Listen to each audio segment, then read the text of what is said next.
Good afternoon and welcome to the Planning and Zoning Commission meeting for May 7th, 2019. Our first order of business is to call the roll.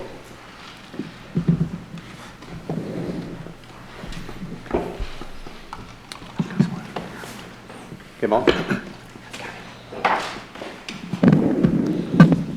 Pamela Phoenix. Here. Jimmy Reed. Here. Beth Whitney. David Dobbs. Here. Felicity Reedy. Here. Blair Swaim. Here. Jeb Jones. Here. The Planning and Zoning Commission makes recommendations to the City Council. Any item approved today will be heard by the City Council at its regular meeting on Wednesday, May 22nd, 2019, commencing at 9 a.m. If you received a notice for this meeting, you have also received a notice for the City Council meeting. Subdivision plats are approved by the Planning and Zoning Commission solely unless there is a request for a waiver of escrow fees or construction. Only the City Council makes financial decisions. If any item is denied, the applicant has 10 calendar days to file a written appeal with the Planning Department. The appeal will then be acted upon by the City Council. If you are here to speak for or against an item, when that item is called for review, please come to the podium, state your name and address for the record. Comments to the Planning and Zoning Commission should only be made from the podium. This will ensure that the comments will be picked up on the microphones and will be recorded as part of the official record. Comments should be limited to 5 minutes or less, although extensions of time may be granted by the chair upon request. The next work session will be held directly after the conclusion of this meeting and is open to the public. It will be held at the Tyler Development Center across the street at 423 West Ferguson in the large conference room. All right. Next item on our agenda is the consideration of minutes from the last meeting. Mr. Chairman, I make a motion that we approve the minutes of April 2nd, 2019. Second. We have a motion from Mr. Reed, a second from Ms. Phoenix to approve the minutes. Any discussion? All those in favor, please say aye. Aye. Any opposed? The minutes are approved. We are now in our zoning section of the agenda. The first item is Z19-009. Mr. Ronnie. Good afternoon, Commissioners, and good afternoon to everybody present here.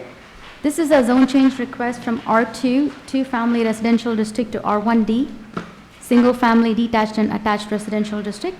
This property is located on the northwest intersection of Ross Avenue and West Nutbush Street. The applicant is requesting the zone change to relocate the lot lines between both the properties. All the adjacent properties are zoned R2 and are developed with single-family homes. The future land use guide would remain consistent as it is single-family and single-family attached. The property to the south is purchasing the property to the north. The applicant is wanting to just amend the lot lines between the both so that they could meet the minimum lot size requirement of 3,000 square feet when it becomes an R1D, because R2 currently has a minimum lot size requirement of 7,500. The property currently has 2 structures on each lot. It's an aerial view of the properties. Out of the 25 notices that were sent, none were received in favor or in opposition to the request, and staff recommends approval of this zone change from R2 to R1D. Thanks, Ronnie. Any questions for city staff? I do have a card for this item. Is it Mr. Valle? Yes. Okay. Are you just here to answer questions? Yes. Okay. Please let the record show that Mr. Valle at 1810 North Ross Avenue was here and available for questions. Any questions from the commission for Mr. Valle? All right. Is there anyone else here that would like to speak on this item for or against? Chairman, I make a motion to approve Z19-009. Second. We have a motion from Ms. Reed, a second from Mr. Reed to approve this item. Any discussion? All those in favor, please say aye. Aye. Any opposed? The item is approved. Good luck with your project. Next item we have on our agenda is Z19-010. This is a zone change request from RMF, which is multifamily residential district, to C1 light commercial district. This is a property that's located on the east of the southeast intersection of Rice Road and Old Jacksonville Highway. The applicant is requesting the zone change to allow for the construction of an commercial office building. The property to the north and south are zoned RMF and are developed with apartments, and the property to the north and west are zoned C1, which is a light commercial district, and it has a mixture of both undeveloped land and retail businesses. Future land use guide would be amending a portion of the future land use guide from single-family medium-low density to mixed-use center. This zone change will provide consistent zoning to allow for the construction of a commercial office building for homeland title. The company is currently located along East Loop 323 and is planning to construct a headquarters building in that particular location. In March 2019, the City Council approved a tax abatement agreement with the company, and this will create additional 24 jobs in that particular facility, and it's going to be around 20,000 square feet commercial office building. Sorry. Out of the five notices that were sent, none were received in favor or in opposition to the request, and staff recommends approval of the zone change from RMF to C1. Thanks, Ronnie. Any questions for city staff? So, Ronnie, it appears that this is just to cure a split zoning within the particular parcel, is that? That is correct, to make it a consistent zoning of the entire The parcel. entire parcel. Thank you. Thanks. Any other questions? All right, I have a couple cards here. The first is from Skip Ogle. Mr. Ogle? Just here for questions, Chair. Okay. We have a card from Mr. Ogle and a card from Mr. Eskelson. Same deal. So please let the record show that Skip Ogle at 305 South Broadway and Randy Eskelson, sorry about that, at 724 Loop 323. We're here for any questions. Any questions for the owner or the owner representative from the commission?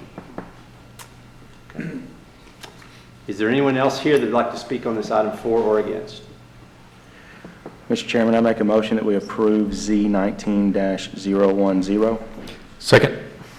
Okay, you have a motion from Mr. Reed, a second from Mr. Swain to approve this item. Any discussion? All those in favor, please say aye. Aye. Any opposed? The item is approved. Good luck with your project. Next item is Z19-011. Ronnie? This is a zone change request from M2, General Industrial District, to C2, General Commercial District.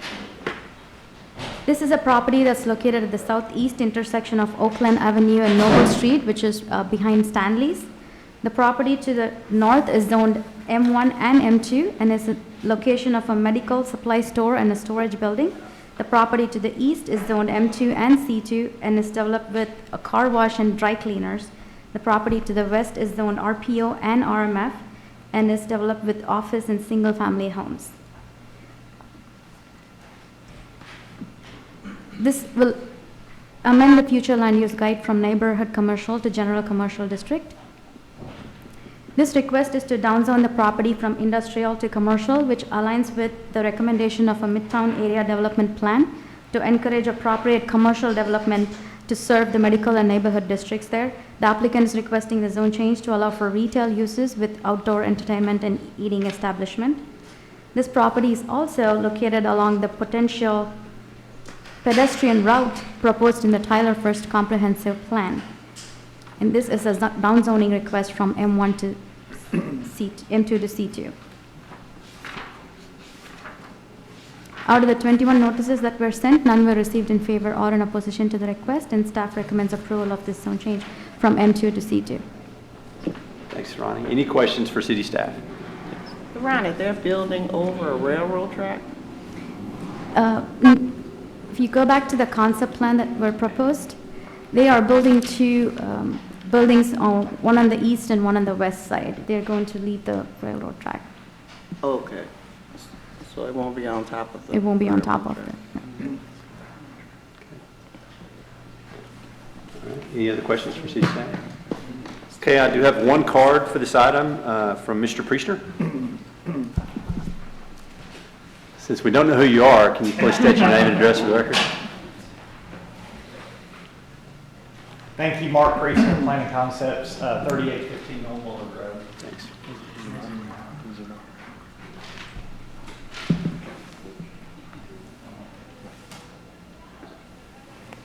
To answer your question, no, nothing's happening with the railroad.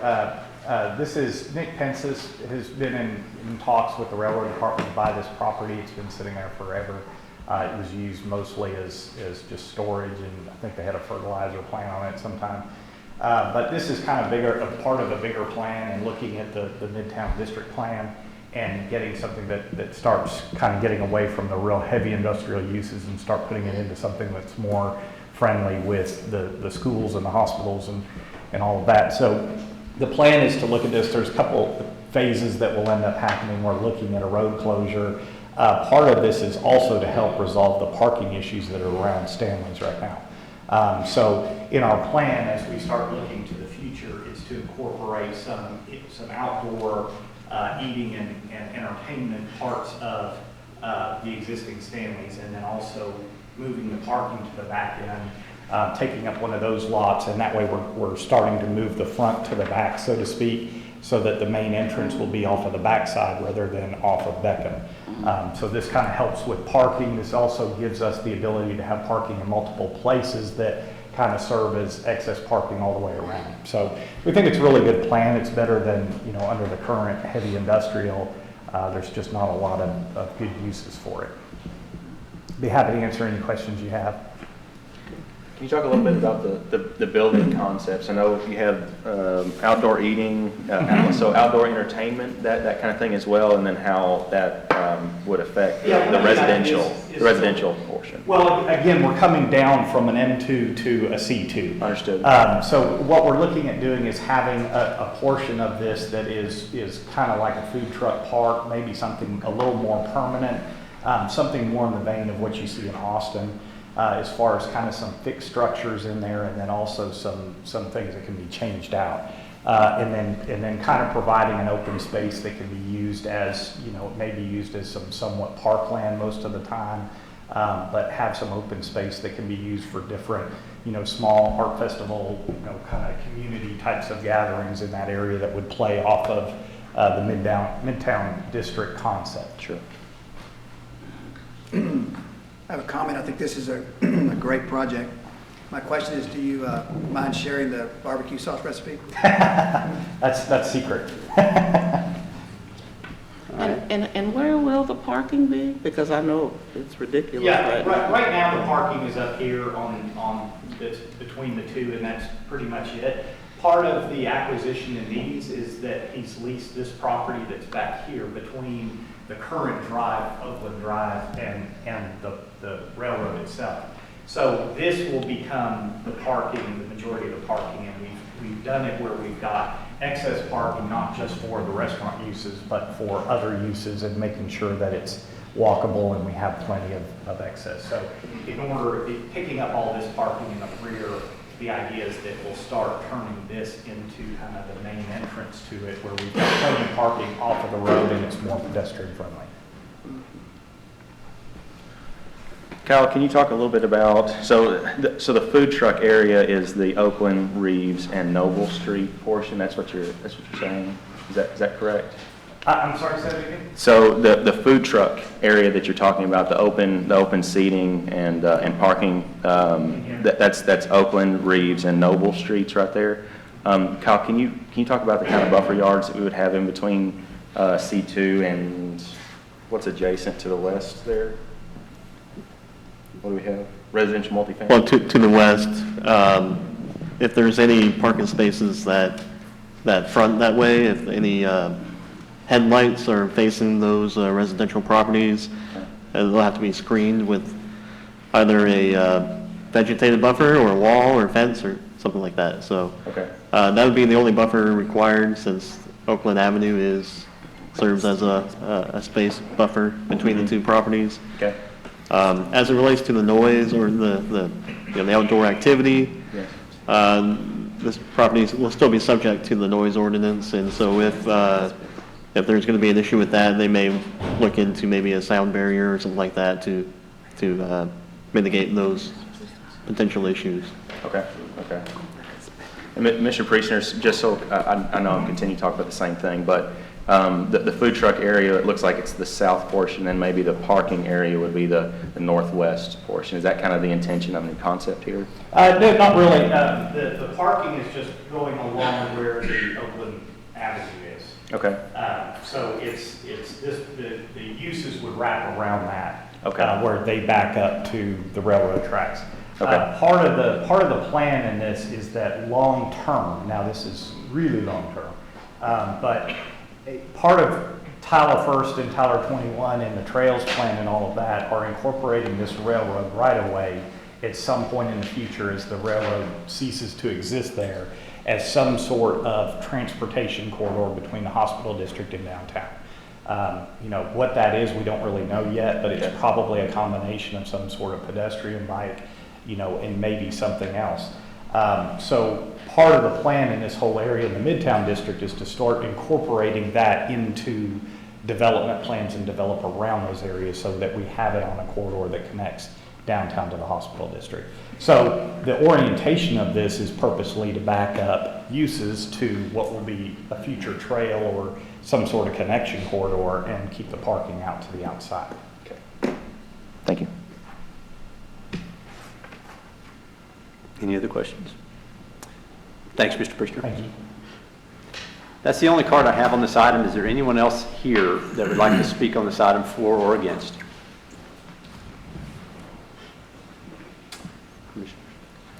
Mr. Chairman, I make a motion that we approve Z19-011.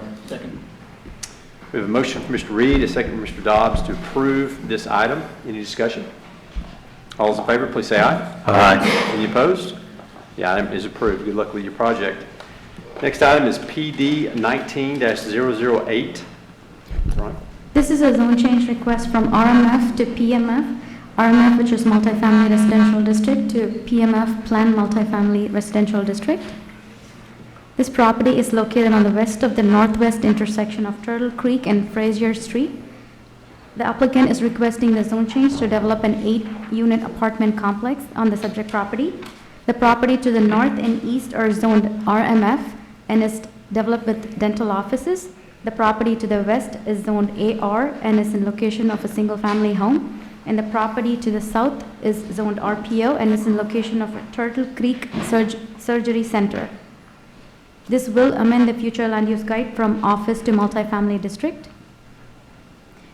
The applicant proposes a two-story building consisting of 4 units each.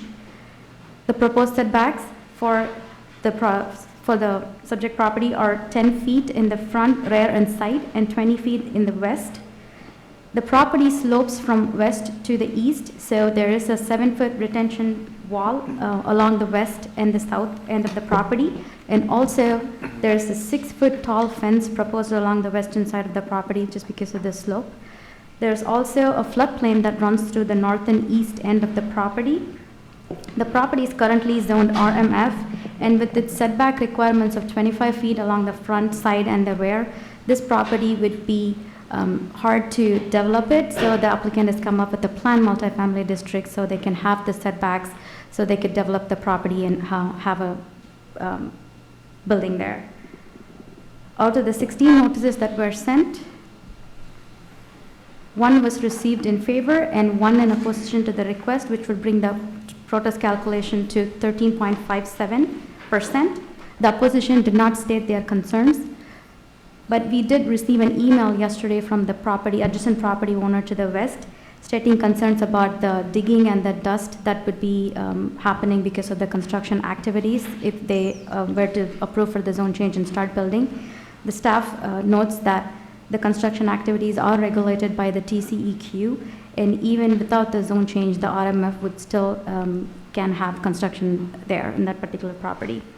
So, considering that opposition into the request, this would bring the protest calculation to more than 20% with the opposition taken up by the property to the west. And this would require 20% of the, this would require 2/3 of the votes of the city council in order to approve the request. Staff recommends approval of this zone change from RMF to PMF with the final site plan. Thanks, Ronnie. Questions for city staff? Ronnie, why does it amend the future land use guide? The future land use guide currently points out to be office district because that is a office area, and this would change the future land use guide in multifamily. But the zoning is in fact RMF, which is for multifamily.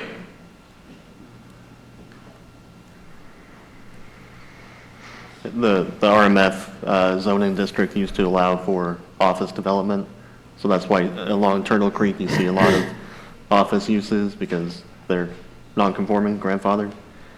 So the office future land use category has really just office zoning classifications. So if the proposed zoning request doesn't fit into any of those office classifications, that's when we're going to look at amending it to reflect the proposed development. Am I correct that the current zoning is multifamily and PMF is more restrictive and requires a site plan going forward? Is that correct? Yes. That's correct. All right, okay. Okay. We do have some cards on this item. The first is from Brent Bradbury. Brent? Well, we may have some, so come on up. We have several cards on this item. Please state your name and address to the record. Brent Bradbury, 1537 East Grundy Boulevard. Okay. Yeah, so it is zoned multifamily currently, and as T said, that there's some slope to the site and there's some floodplain elevation there, which really guided us to the southwest corner. We had looked initially at putting parking in the front of the lot, and then moving the building to the back. The code also, all this is multifamily. The code requires any single and two family have no more than 50% of parking in the front. And since we're in that neighborhood there, a lot of residential in that area, we decided to put the parking in the back to more blend into the neighborhood because we kind of stand out with all this parking up front. So we kind of create a more urban feel into the housing development, move the building to the front and get out of that floodplain. And also that parking lot will act as water retention since that slopes from really southwest to northeast. That curb and gutter and that parking will actually slope the water back down to Fraser and alleviate flooding concerns to the north and the east. And we met with the neighborhood, I believe it was April 25th, and met with the two doctors to the north and the east to show them the site plan. I sent out letters to all the neighbors in the area to let them know our intentions and show them the site plans so we get some feedback. So we really fine-tune this, the developer's concerns, the neighborhood's concerns, and kind of blend those together to make a site plan that hopefully alleviated everybody's concerns in the neighborhood. Along the east, we had a fence there at the beginning. We removed the fence since there were trees and shrubs existing, and that may conflict with the neighbor's shrubbery and the trees along that. So we've talked with them. We're going to fill in those gaps to create a vegetative buffer along the east boundary. And on the north end, the parking lot kind of encroaches from the north adjacent property onto our site. So instead of curb cutting him out and additional work, we decided to leave a fence and shrubs out of that and just go parking lot to parking lot to help us catch that water and slope it down and hopefully alleviate his drainage concerns because it slopes pretty heavily his direction. And basically everything, you can see the kind of curved line, that flood elevation, everything to the northeast there is in the floodplain. So there's quite a bit of floodplain in that area. So this is really a fit to put it in the southwest corner of the property. Mr. Bradbury, have you talked to the neighbor to the south? I reached out to him via letter, the site plan. I never heard back. I think it was a dental or it was a medical office. So it didn't go to a single person. It just went to addressed to the medical office. I never heard back from them. Okay. And then your neighbors to the west. Were spoke they at your meeting or? They I talked to them on the phone and the email several times. Never got face to face with them, but. I don't know, they're concerned about the construction. Obviously, it's any construction, the neighbor's going to have concerns, and that's the thing with these infill development projects. It's been vacant forever, and it's not something out in the county where nobody's used to seeing a structure there. Would never know. So it's kind of painful. And we're trying to make that process a little bit easier since it's an infill project to get feedback and see what we can alleviate. And that's the 6-foot fence and the 7-foot retaining wall. And it'll provide at second level. It'll be about 6 feet exposed from their lot to our lot in the second story. So. There'll be quite a bit of privacy there. And the fence buffer is on the east side? Yes, ma'am. And it'll also be west side. On the west side? Yes, ma'am. We have worked with the east neighbor we went out there and they do a string to show where the fence would go, and it was right through their shrubs and trees. So we decided just to fill in the gaps with shrubs to blend it in with them, to kind of give them a little more peace of mind, because all their employees enter from the back of that building, and so and their eave was about 7 feet tall, so they really create a little darker little alley there. So given that, we just went ahead and we're going to put shrubs. You can see them all on the east. It's not the exact location. We're just kind of guesstimating where we can fill in and kind of create a buffer there. So that was based on feedback from the neighbor, though? Correct, yes, Okay. sir. And the north side is parking lot to parking lot. Yes, ma'am. And I talked with Dr. Smith up there and let him know that we had initially talked about putting shrubs, but since there's going to be such a small gap, they probably won't survive. So we're just going to go parking lot to parking lot and helping with the drainage on that thing. Are there any neighborhood issues or complaints that you're aware of, and what are they? It was all mostly drainage from the north and the east. They were just concerned about water. It does slope pretty heavily, and obviously we're going to put an impervious cover down. And so that dry ball you see on the east side will actually slope up a little bit, have a pitch, and so it'll help catch that rainwater and push it back toward Fraser, which will then drain out to Turtle Creek to the east. And to address the west neighbor, there'll be a 15-foot sewer easement. Currently, it runs to the site, and there's not an easement for it. So we're going to record the easement through the plat and run it up the west boundary there. And so there'll be a 15-foot sewer easement, a retaining wall, and then they're about 7 feet to our building. I think our actually building distance from the west boundary is about 23.5 feet. Okay. Okay. Any other questions for Mr. Bradbury? All right, thanks. We may call you back in the future here. Next card I have is from Travis Pierce. Zero for questions. Okay. Let the record show that Travis Pierce at 800 Tally Hill Circle was here for questions. Any questions for Mr. Pierce? Commissioner, I just want to clarify one thing. Since we did not receive a formal protest from the neighbor to the west, Right. We are still considering the protest calculation to be 13.57, which would not require 2/3 of the vote of the city council. Okay, all right, thanks. Thanks for clearing that up. Next card I have is from Lynette Ruby. Ms. Ruby?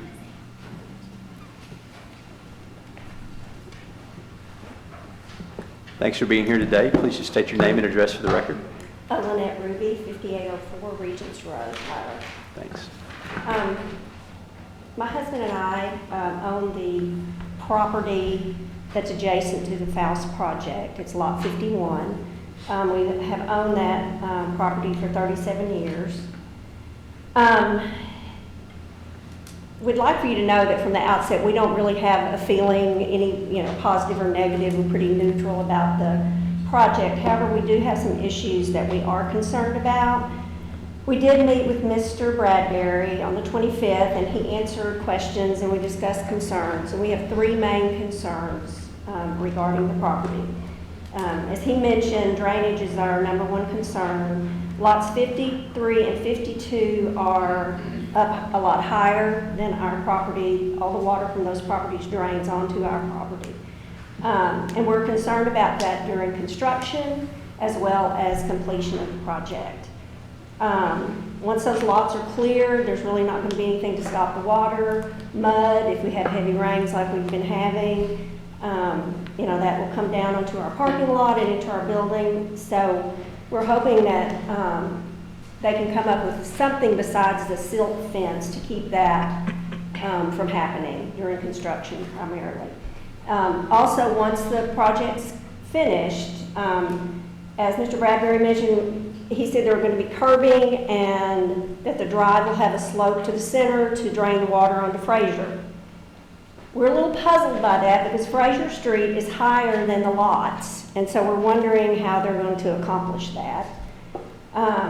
We just ask that, the curbing be high enough that the drainage is onto Fraser and not onto our property and then into our building. Our second concern is there is a large tree on the southwest corner of our building. Part of the base flange of that tree and major root systems of that tree go on to the Faust property. And they are located where the planned driveway will be. We would love to save the tree, but we really feel like once those roots are cut or covered by concrete, that tree is going to die. It's a huge tree. I have no idea how old it is. If that tree were to die and fall on our building, it would take out the entire building. So we're wondering if perhaps an arborist should be consulted to see what they think, how that tree might react to that activity. All of that being said, we really feel like the tree and the stump need to be removed during construction at the contractor's expense. Like I said, we don't want to get down a year down the road and the tree die, and then they look at us and go, well, it's your tree. So that's a big concern for us as well as the water. Third concern, and Mr. Bradbury spoke about that, is the fence that is planned for the east property to our west, that fence line. And we would agree and prefer that there be shrubs put on that property line there. It's very close to the back door of our building. It is where our employees enter and exit. And we're also afraid that if a wooden fence is put there, that it would create some security issues to our back door. So I think, and also a hedge, I think it's just really more in keeping with the atmosphere, the look of the neighborhood. So those are our three concerns: water runoff, the removal of the large tree, and then a tall hedge as opposed to a wooden fence. We would also like to remind the contractor that we are running a business that requires water and electricity, and our business is shut down if we have no utilities. So consideration and communication with us during the process would be greatly appreciated. Thank you for being here, Ms. Ruby. Next card I have is from Robert McCall. Is Mr. McCall here? He's in the back. Can I ask you a question, Mr. Chairman? Sure. My recollection is that we are not to consider drainage. Right, yeah, so, Is that correct? yeah, this is probably a good time just to remind everyone, the scope of what we are really allowed to consider in our decisions does not get into construction questions. So we're looking at the appropriateness of a zoning change in terms of, kind of the feel and what's appropriate for the nature of the neighborhood. And so things like drainage and, construction, really it's just construction details. There's a whole other process that's very detailed that the city has developed over many, many years that really governs that process, and it's outside of our scope. So we're really not allowed to even consider those things as part of what we're doing. I know it's a concern, so please, this is a public forum. Feel free to make any comments you want. We certainly don't want to squash comments here at a public meeting.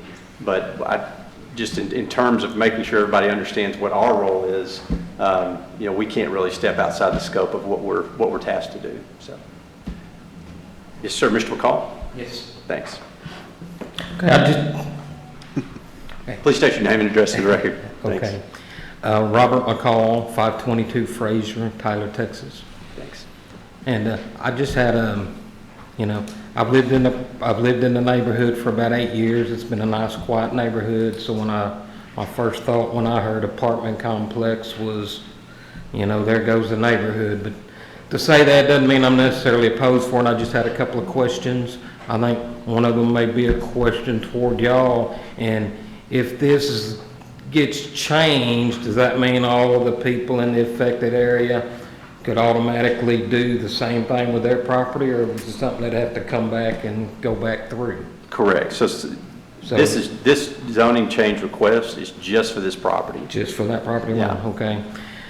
Then the other question I had was, I don't think I saw anything about, what's the exterior of the building gonna be made out of? Are y'all? Well, and actually, again, this is another point.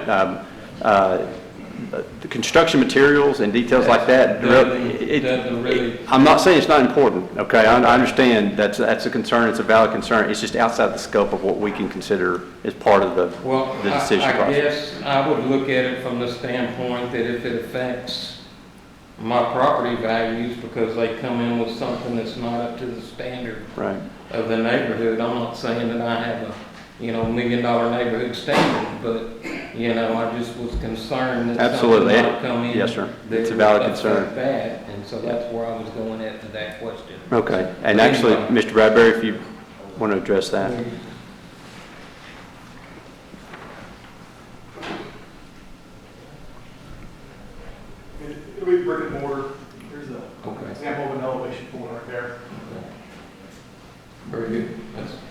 And the other question may be too, do we have your target rent market or? I'm sure it's based on market, I think we're about 1,000 square feet. Yeah. So, That again is not. again, I'm sorry, Okay. those are valid concerns, and it may be something that would, be good for a conversation after the meeting, but. I'll address it with him. And I guess that's, that would be my main concern, it is a quiet neighborhood, we have very little, other than. So, Mr. McCall, could you step up to the microphone? Sorry, we're recording this, and so. It is a nice quiet neighborhood, so we'd like to keep it that way, other than the, hospital helicopters that we hear. Right. But as far as, ruckuses with the families we just really don't have problems in the neighborhood, and that would be, our concern. All right, thank you. Thank you so much, Mr. McCall. Okay, those are all the cards I have on this item. Is there anyone else here that'd like to speak on this item for or against?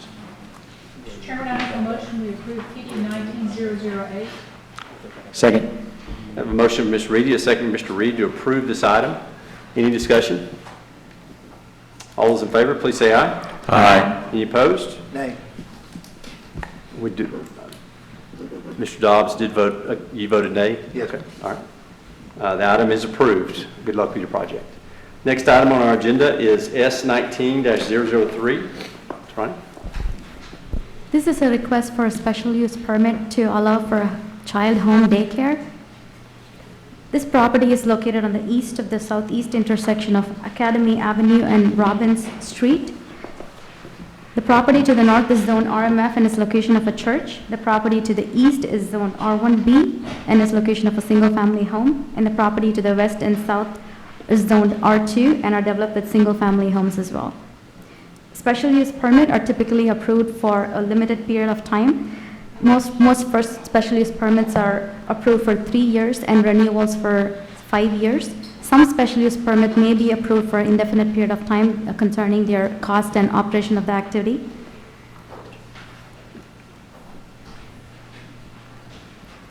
The applicant is currently operating a daycare and has requested the special use permit to comply with the ordinance. The applicant is indeed licensed with the state and is operating the daycare on the primary structure of the property. The property has a play area in the back, and the complete property is surrounded by a 6-foot tall wooden fence. Considering the nature of the application, the staff recommends approval for 3 years. Out of the 19 notices that were sent, none of them were received in favor or in opposition to the request, and staff recommends approval of the special use permit for 3 years. Thanks, Ronnie. Any questions for city staff? Is that approval for 3 years just based because this is the applicant's first time or what? Yes. We do have the applicant here, I believe. Ms. Hudson? If you'd like to come to the podium, please.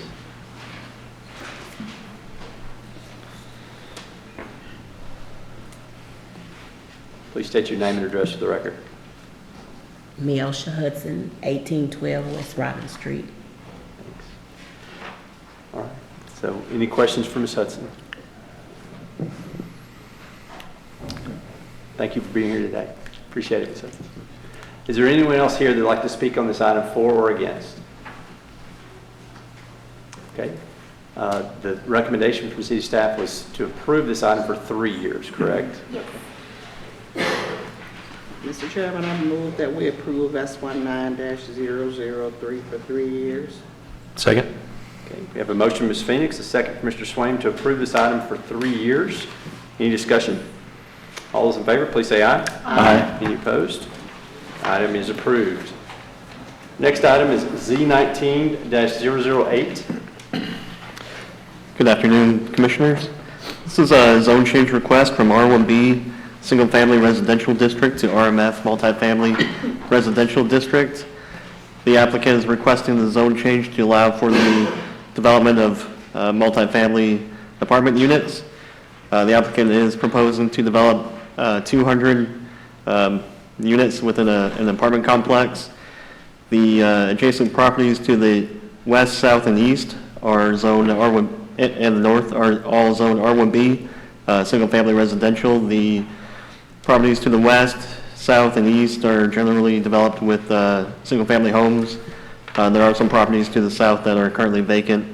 To the east is the future Stewart Park, and the properties to the north are currently, or the property to the north is currently undeveloped. There is a, to the northwest, currently is owned C1. That property is currently owned by the Tyler Economic Development Council. It's currently undeveloped.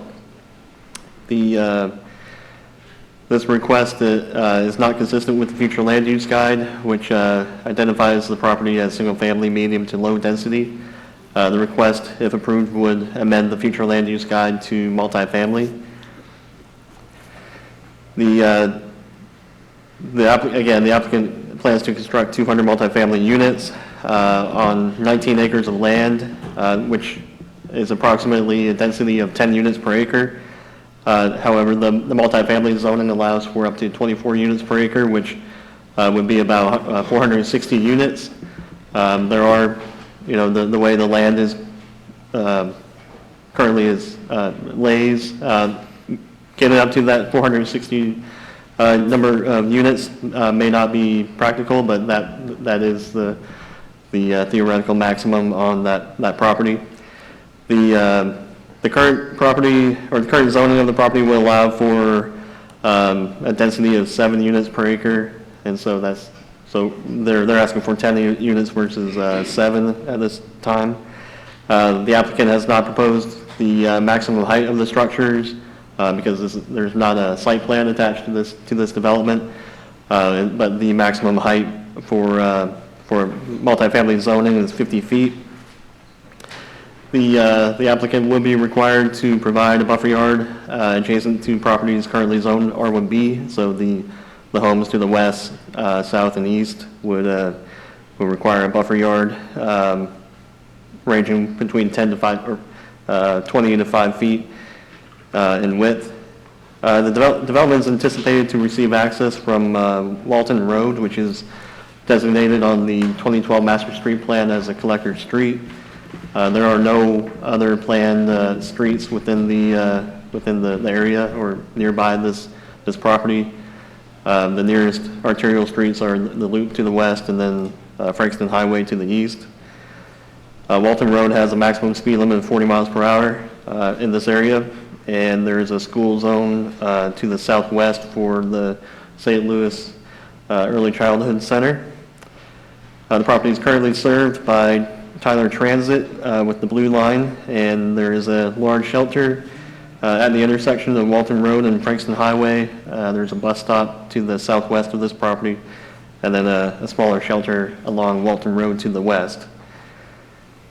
When reviewing zoning changes, these are the criteria that staff, or that's in the Unified Development Code for City Council to consider when looking at zoning changes.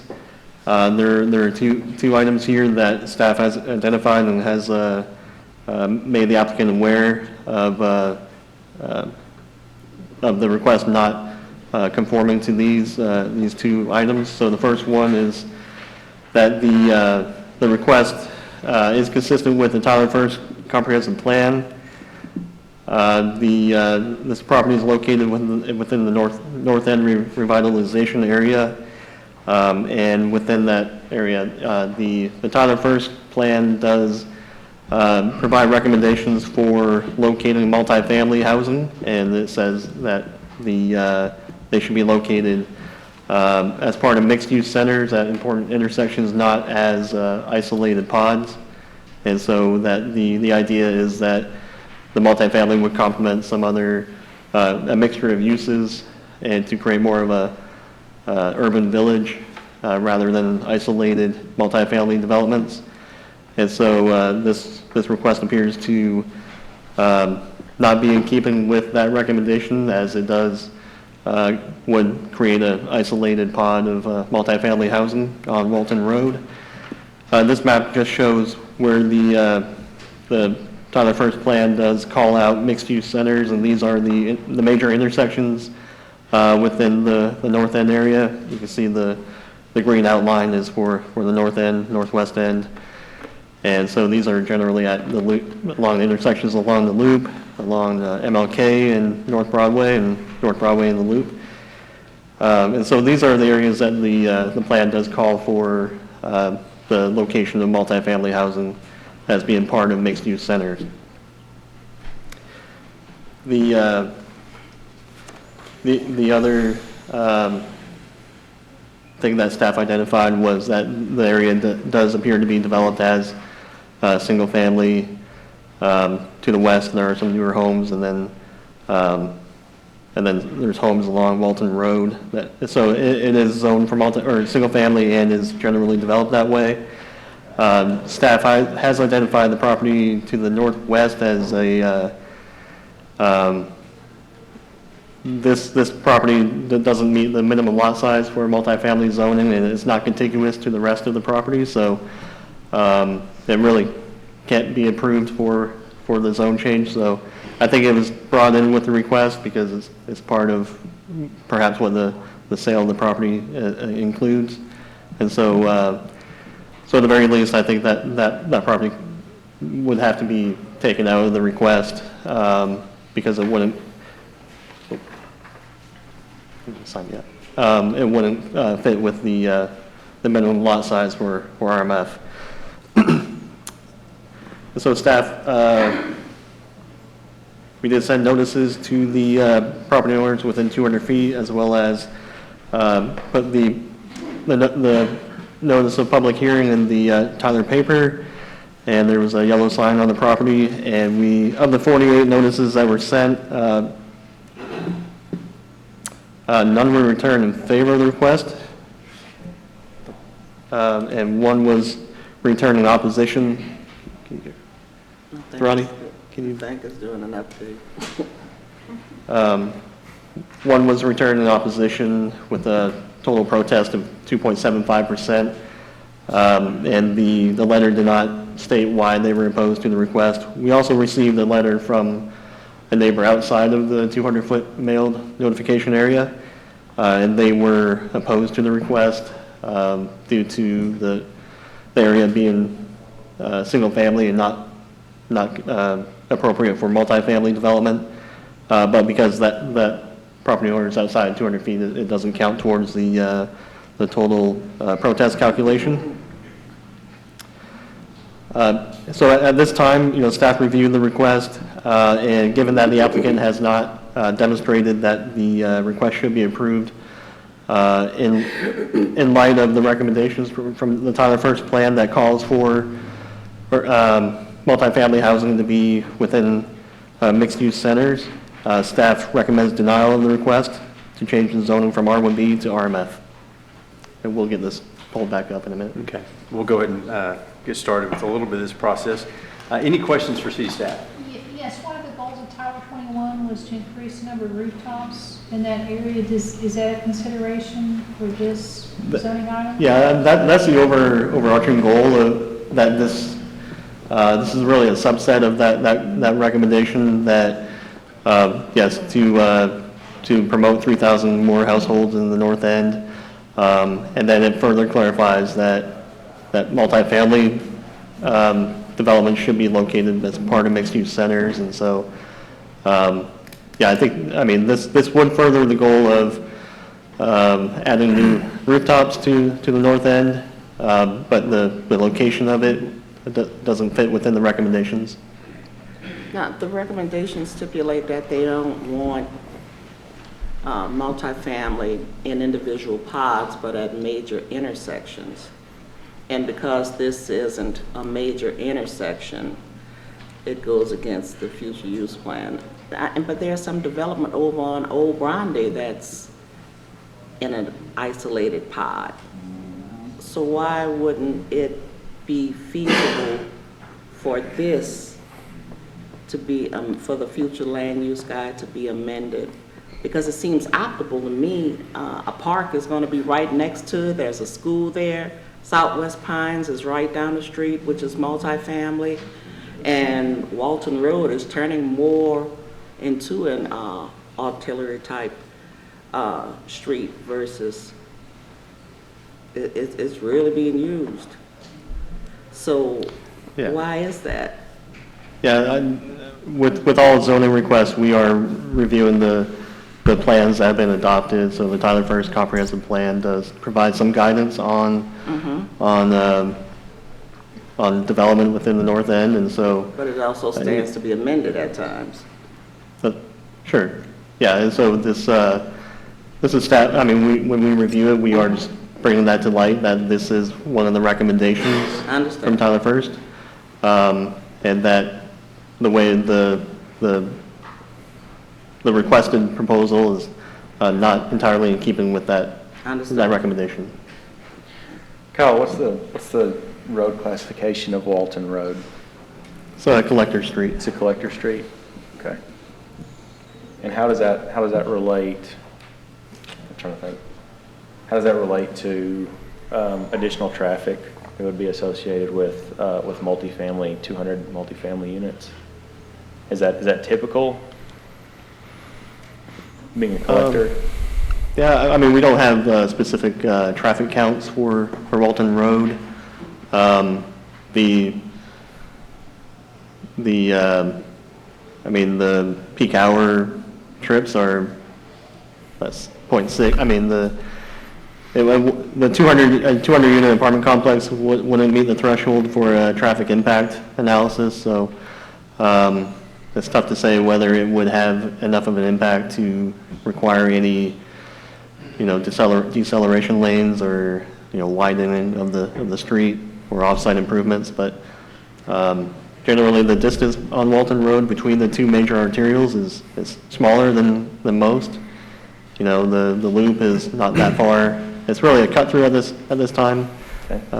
Walton Road is between the two major arterials, so most people are really only going left, going out to those two larger highways. And so I don't know if at this time if the traffic is going to be that big of an issue with that now. If there were another collector street north-south, I think this area we may need to look at that to see whether that's appropriate to add another north-south collector street to help move traffic towards Earl Campbell Parkway. Okay. But at this time, there's nothing else planned for that area. Okay. Thank you. What is that, is that a street right behind where the property line is to the north? What is that? 20? Yes, it looks like it's half of a right-of-way for a street. Okay, so it's not an actual street at the That's not time? built, no. Okay, gotcha. Kyle, when we look at the map for the future land use guide, I would assume that the guideline is leaning us toward not having, multi-story, multifamily in a neighborhood where the neighbors aren't excited about it. In this case, since there's basically one protest and the neighbors don't have a problem with it, and I assume the developers have uncovered a need in this particular area for affordable housing, seems like that would kind of trigger an exception in this case where there's no protest in the neighborhood. And is that a consideration as y'all make your recommendation? I mean, I would assume that most of the time there would be a high protest number and the process would sort of take care of itself. But in this case, the neighbors, haven't pushed back at all. So could we assume that there's a need in this area and they've recognized that? I mean, that'd be something that the commission would find, within the recommendation moving forward in in your consideration that, these are the criteria that we are evaluating against. And so, when it does say that it has to be consistent with, or the request is consistent with the Tyler First Comprehensive Plan, that directs staff to review the comp plan. And if we find out, well, it's not entirely consistent with that we will try to reach out to the applicant like I have, to have them, be ready to explain how it is consistent with the plan. And maybe that you may want to find out from the applicant how they see the situation and go from there. But as when we're reviewing it, we're looking through that, and if there's no no conditions that have been presented that would justify, going against the comprehensive plan, then we're going to recommend denial. Makes sense? And as Ms. Felicity said, with adding the 3,000 rooftops to the northwest side, this would really be optimal. And I think you stated that it sits on a bus line, the blue bus line? That's right. Okay. Colin, if you could go back to the map that shows the different lots. Yeah, that's fine. So you mentioned the far kind of west, northwest lot there. Would both of those, I understand technically that the one that's separated causes a problem here from just a technical standpoint. What about the one just to the right of that? I think, is it 24? I can't tell the number. Yeah. 24. Is that one also a problem due to the size? If it's contiguous, and which it is, I don't foresee it causing an issue with it being rezoned, because it can be replatted into the rest of it. The other one, there's some language in the UDC that, if it's standalone like that, then it may send the wrong message that if somebody were to buy it, that they can develop a multifamily on it. Right. It can never meet the setbacks for that property. So, if it were to be rezoned, we'd be looking at maybe somebody looking to get, variances or whatever, for that property. But the property across the street to the east, that could be combined with the rest of it, and so we, don't Okay, see so an that issue one's with that not one. technically the problem.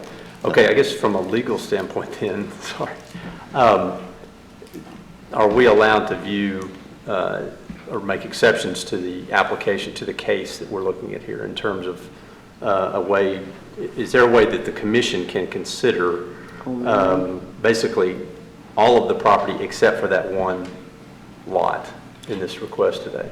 I think we could consider it, and then the applicant would be requested to amend the application to conform with. Okay, but we can actually consider, okay, all right. Now, what if for some reason that lot was going to be utilized as the administration building, then they would need to change the use? Yeah, then it wouldn't be RMF. Then it wouldn't be RMF, so they would just have to change the use, and then it could be included. But you can do office in RMF. I mean, I haven't heard that that's the plan for the property. I mean, it would be subject to all setbacks, so, I mean, I don't know if they looked at whether they could even put a building on it. Okay. Well, we have several cards here, so we could probably get some more information as we go forward. Any other questions right now for city staff? No, sir. Okay, the first card I have is from Mr. Al Stevens. I'm the developer. Are you Mr. Stevens? No, but I didn't know I needed to fill out a card as a developer. I thought I would be called automatically. I understand. And you've got a lot of questions here. Yeah, if you could fill out a card, please, sir. I'll help you out. Okay. But there have been a number of issues that I want to. Okay, yeah. Sir, we'll get to you in just a minute. First card I have is Mr. Al Stevens. Mr. Stevens? That's him. No, different guy. What did he say his name was? What did the guy say his name was? That's where I thought he said Al Stevens. He called his name. Thanks for being here, Mr. Stevens. Please state your name and address for the record. Please state your name and address for the record. Al Stevens, 3408 Omega. Okay. And my son is here also at the same address, and we're helping on this project. I've been here 16 years and in the area the whole time, and I'm looking at an email, 1 week old, and this was from the builder. Just a second here. The builder to Kyle Kingma. So it's dated April 30th at 3:33 p.m. Item 11 here says twice as much land as required for the 200. There is twice as much land as required for the 200 units. This is to provide the opportunity to allow for larger buffer zones, trees, all that kind of stuff. and directing assuring no single-family home is negatively impacted. That's the reasons for the excess land in the area, plus top consideration. Item number 12. As far as the development plan of Tyler, there is no city which a developer comes into which does not have such a plan, but too often these plans are made by classroom developers who never invest their own money to build anything. And they're operating on theory. These guys that put up money have no desire to spend money on a losing cause. Whatever considerations may be in the city plan, they always provide for modifications when the real world meets the theory. So we'd appreciate reconsidering this. And the only other point I have is that park. And by the way, the whole neighborhood out there is for it. The Smith Temple, gosh, they own half the neighborhood around there. They're all for it. And the city has already given property to this project to make a boulevard instead of a street. And it's getting better. So let's see the next here. You know, I retired up here 16 years ago, and I like Tyler.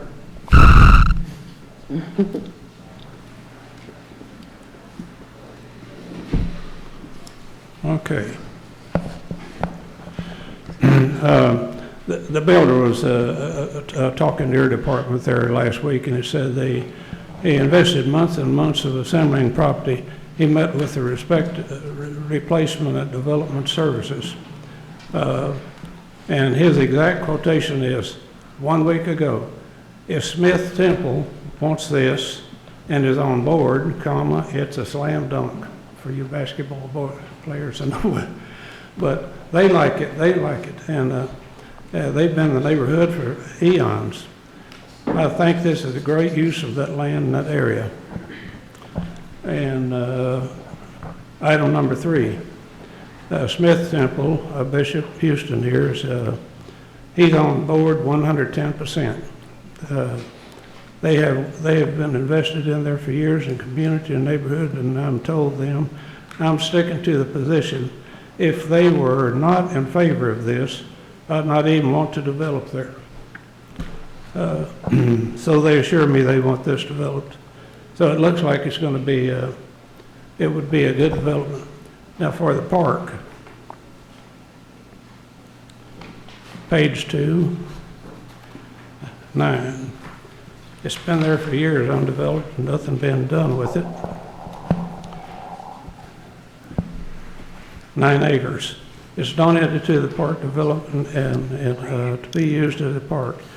This donated property is on the east boundary of the property. The kids could just walk over to the park, and instead of getting in the car and traveling miles to find one. I know I've been taking grandkids out to all these parks around town. And he's got, the builder's got it in his escrow, and and he says, if they will allow zoning that has been submitted, it is my desire and intentions, and I'm given permission, he'll turn that 9-acre park into use. In other words, he'll take it in as a project. It's already in his cost development. So it looks to me, guys, like you got a slam dunk thing a week ago, and today I hear all kind of objections. I think maybe it'd be real good to be just fair and reasonable and reconsider something here instead of making a decision today. Thanks, Mr. Stevens. Okay, Thanks for being thank here you. today. Appreciate it. All right, next card I have is from Mr. Jack Wasson. Can I ask a question? Oh, yeah, I'm on sorry. that? So if it's zoned RMF, that as long as they have, as long as they adhere to the current law of UDC, that we can't impose any additional items or? That's right. Yeah, it'd be subject to the UDC, everything that RMF requires, allows, no conditions placed on approval. But that would basically be PMF if we. PMF would be the route to go Right, to that'd be the alternative. accomplish that, yeah. Sure, okay. All right, Mr. Watson, please state your name and address for the Yes. record. My name is Jack Wasson. My address is 1265 Roma Drive in Frisco, Texas. And I'm the developer of this property, or the proposed developer. So there have been a number of issues that have been brought up during the staff discussion that I wanted to address. Not necessarily in the order they were brought up, but as I remember them. First of all, the one outlying piece of property that goes over to DePriest, if that could be blown out, I don't know if you could see it. It goes over to DePriest, is for a rear emergency exit. I was fortunate to make a agreement with the owner of that property, and the idea being that once you get out of the main body of the property, there needs to be an exit out. So that gives it a complete other than the front. And that is always a good idea for any serious development. So there's no intention to build anything, any structure other than maybe a sign, signage on the outlying single lot that fronts on DePriest and across the street. The item across the street might be a leasing office or something like that, but there's no intention at all to develop multifamily outside of the property, but it's all connected, so it seemed logical to present the zoning request as one submission. Furthermore, on the number of units, the market would not conceivably in Tyler allow for more than 200 units to be built in that particular location. 200 is the maximum. If the zoning permitted by doing the math, well, this zoning allows for this, and you multiply, you come up with 454. That's strictly theoretical and is not even realistic. In reality, the idea for getting the additional property is so that there can be a buffer between the existing single-family development and the actual structures that are contained in the apartment buildings or the multifamily buildings. I envision no less than 100 feet setback from single-family property to an actual structure, no less than that. Again, I don't even know what the zoning allows, but it could be less than that because we have way more property than we need, and we need to incorporate the topo or the topographical concerns with the property, but that's the idea for having the abundance. As far as neighbors to the east, the eastern neighbor is that 9-acre, ostensibly park, Stewart Park. When I saw there was a park there, I thought, wow, that'll really be nice. And then I got my GPS and I dialed it in and I went over there and I went, this is a thicket. This is a jungle. It's not a park at all. I was given some explanations about the fact that the city had not had the funds or whatever, but whatever reason, it was not developed as a park, although it was donated to the city of Tyler for that purpose. Well, it's my plan to incorporate the improvement of that area, which is landscaping and whatever, into a park to include picnic tables, basketball court. This is all stuff that's part of the project, but why not put it there in that park and make it part of the available for the community? Now that's something that this planning commission will eventually have to entertain. Well, we've got this property and it's designated for a park and nobody's doing anything with it. Do we want to make some kind of an agreement to allow the developer that's developing the apartments to improve this property and turn it into a park for the benefit of the neighborhood? I'm bringing it to the table now because at some point we're going to have to put our heads together and figure out how to do that. But that's what I would like to do. And I think it's unfortunate that that has been there and not been able to be taken advantage of by that community. Now, to back up, when I attempt to develop a project, before I get to this point, I make 2 calls or 2 visits. The first is to the city and to the planning department. And so commensurate with that, in the fall, I went to the planning department, which I was already familiar with, and looked and asked for Kyle to discuss having this rezoned to multifamily. At that time, Kyle was on paternity leave, which, thank God for paternity leave. I wish they'd had it when I was younger. But at any rate, his substitute, I believe, and I don't know exactly, I never wrote down his name, but I think it was Michael. At any rate, I had the conversation with Michael. Michael looked it up. I showed him what was around it. I showed him what we intended to do. And he said, is Smith Temple on board for this? I said, oh yeah, I've already talked with them. I wouldn't do it unless they were. They said, in that case, he said, if Smith Temple's on board for it, it's a slam dunk. I think it would be a wonderful use of this property. Now, that's normally the only kind of reassurance I would ever need from a planning department. And there was no questions about it up until about a week or 10 days ago when I got a letter from Kyle, who was not there at the time, and raising these technical issues of what is in the master plan, which obviously I'm just a single developer, I haven't read the whole master plan. I know that when I come to do something and it doesn't fit, I have to ask for permission to have to change the zoning. Okay, so those are the issues that I've heard voiced right here today.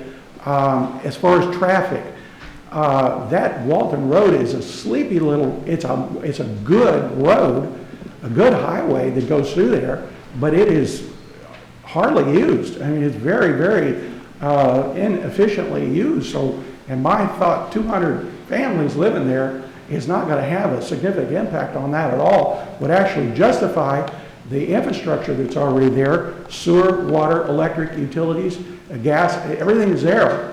And it goes right through the property, but it's not being used.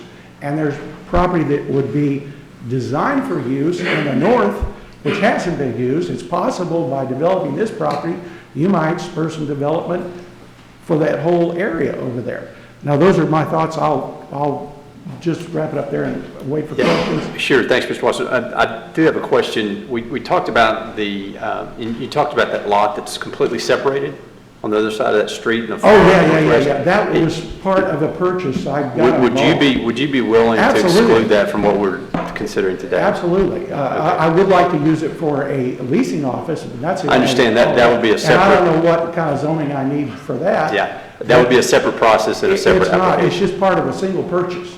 Okay. And so these purchases were all put in here for the thing. Yeah. And that was the reason for it. Okay, but you're fine if we consider that separate. Because even the one across from it is just an egress. That's all that's for. There's no structure going to be built on that at all, except a sign. Yeah. Well, and that one's contiguous, so that doesn't create a problem. Yeah. I like the other of those. Okay. Any other questions for Mr. Oh, and there's one other little, you see the triangle that comes out there that hits Walton? That's a unusable, not a bar ditch, but it's a trench. It's completely unusable. So it's, for all practical purposes, it's part of the property, but it's unusable for access or anything else. Okay. Mr. Wilson, Yes. have you thought at all or been recommended to think about a planned multifamily zoning request rather than a straight zoning request, residential multifamily? The reason that I ask specifically is you talk about very large buffer yards and density control and that kind of thing, but and Kyle, I'd like Kyle maybe to speak a little bit more about density if I'm incorrect, but with the straight zoning, it's based on a calculation, and the number of units that you use is really speculative based on the developer's discretion. Okay, and so that could be solved also by a letter of agreement or a deed restriction, which I'd be happy to do to blank the whole property. Yeah, the way that we typically handle it here in Tyler is we would do a site narrative. Yeah. And so the narrative would have to go with a different type of zoning. It would go with the I have planning. no way, there is no intention to develop more than 200 there, and I'll sign anything or agree to anything that locks that in. Kyle, did I accurately describe that? Anything Right. that else to add to as far as density and Yeah, I mean- buffer yard and things like that? Because on paper, inconceivably, just to me, it feels like that it's spot zoning. It doesn't fit what's currently there, just on paper. You're talking about, I'm talking about the zoning request that you're making. oh, right, well, to put, nobody envisioned, I don't see any multifamily anywhere in there, but on the other hand, that piece of property that I started with was a orphan piece of property that had no access except by helicopter. And nobody's been able to develop or do anything with it, even to put a teepee up, because they can't get to it. Yes, sir. And then I assembled the rest of it to make it all one part of the property. So yes, it is, go ahead. No, nothing else to add. Kyle, can you tell me what's the difference between the planned multifamily and the R multifamily? Well, with the planned multifamily, the commission can make their recommendation, with planned multifamily, they limited to a certain number of units, certain density, buffer yards, Okay. beyond The the commission. minimum. So, Okay. I mean, I don't know how much you want to get into, designing the site or Yeah, the that's really out of standards. scope of what we do in And this meeting. today, as I sit here, the topo and the other stuff that dictates it, that's why I'd rather leave it blank and just give you something in writing that says, wherever they Right, are, and there that's won't what the be. site narrative would be. And Yes, sir. I will make a 100-foot buffer, which is the intention between any existing single-family Okay. home. Okay, any other questions, Mr. Watson? Can you point out where the park area is, where the city has, It's just to the Pink area is to the Directly. northeast.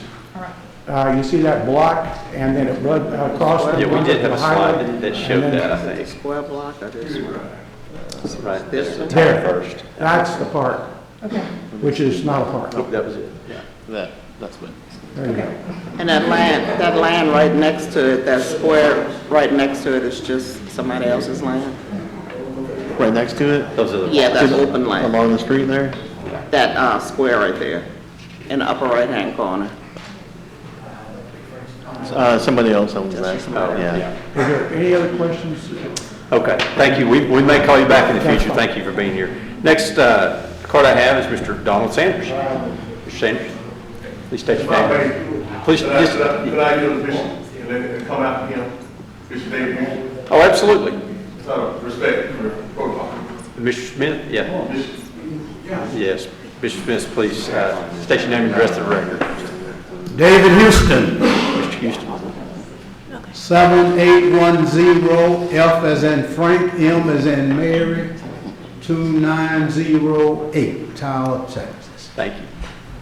I am the pastor of the Smith Temple Church of God in Christ, also the Bishop of Texas Northeast, number 2, Church of God in Christ, encompassing about 14 counties in Northeast Texas. I'm 82 years old. All those years have been spent right here in Tyler, Texas. I know this city well. The culture of it. Smith Temple has been in the St. Louis community since 1949. I have been pastor of the church since 1982. We have always supported community development. Anything that would enhance the lives of the people we support.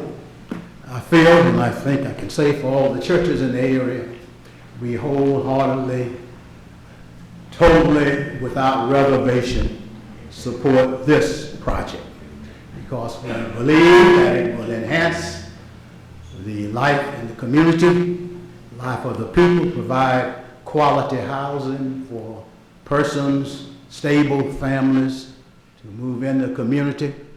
And then it will provide for us as a church fertile field for evangelism. When you have quality people in the neighborhood, we look for church members and shit. We believe this would enhance the total community, quality of life of the people there. And there's no reason why the city of Tyler would want to deny that, to improve this community that's been there for many, many years. Land been dormant for years, nothing done. And here we have somebody coming in, going to invest his own money, $25 million in the community to develop the community. And we're going to say no and bring up all these legal things that somebody brought up. We don't need all that. We want that in the community. And you distinguished people, y'all have the power. Want to tear up nothing.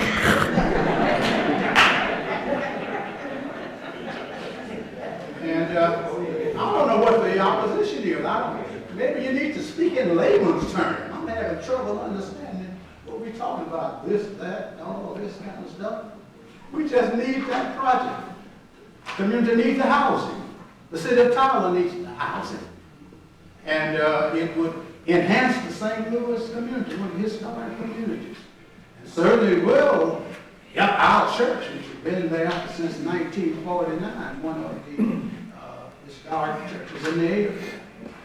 So, distinguished members of this commission, let me implore you, plead with you, consider this project.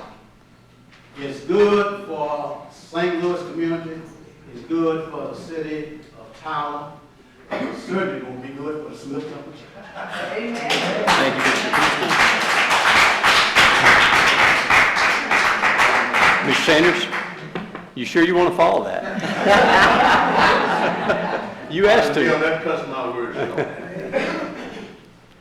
To the board, Mr. Jones, glad to have the opportunity to come speak to you this afternoon about this zone request. I'm Donald Sanders. I live at 1020 South Buckley Avenue. I'm a life member of the Split Temple Church of God in Christ, 2400 Walton Road, which is adjacent across the street from the project being discussed. I also serve the city council of that West District, District 2, plus the maximum term limits. Served on the Tyler 21 Comprehensive Plan Board for parks and open space. I know how important it is to have things to come, projects to come in your community for economic development and growth. That's what we have lacking in the St. Louis community along the west, the Walton Road corridor. There are many projects, several projects that came through on the agenda that ended up being taken off the agenda and carried to other parts of the city. For instance, Town Park Boulevard was supposed to have came through all the way from the West Loop, through the Noonday Road area, 155 area to Old Jacksonville Highway. That project was taken completely off and carried to Cumberland Road and brought to Old Jacksonville Highway. You know, we too like to see improvements and economic development growth, as I've said, but we want to see some of the fruits of our tax that's being spent utilized in our community. Amen. So we would like to come before you today to ask you if you would consider approving this zone request. We have Mr. Jack Wasson, whom we're very thankful to want to come and present his funding, his resources to us, and utilize it to improve the conditions in our neighborhood. Also, as he stated, to do a part that has been given to the city so that the citizens in the community can utilize it. Also, the plan that I've seen and talked to them about is to create a good curb appeal, nice curb appeal along the Walton Road corridor, but building up the existence and the appearance of the community along that Walton Road corridor. Yes, Walton Road is a nice street, nice thoroughfare, one of the main one, the only one we have. Anything we can get to help build up that, because I lived in that area 60 some odd years, been a part of that community. I haven't seen none of the woods, trees, gullies. And to have this individual willing to donate his money and resources to help do something to improve this area, I think it's something that the board, the city, the community, and everyone should be supportive of. I'd like to just ask, if I may, those that are supporting the approval of this zoning to stand with me.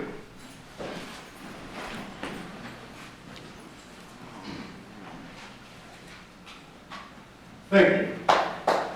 We don't have any problem with some concerns we've heard about the traffic, because we over there several times a day, and I've never seen a traffic jam on Walton Road.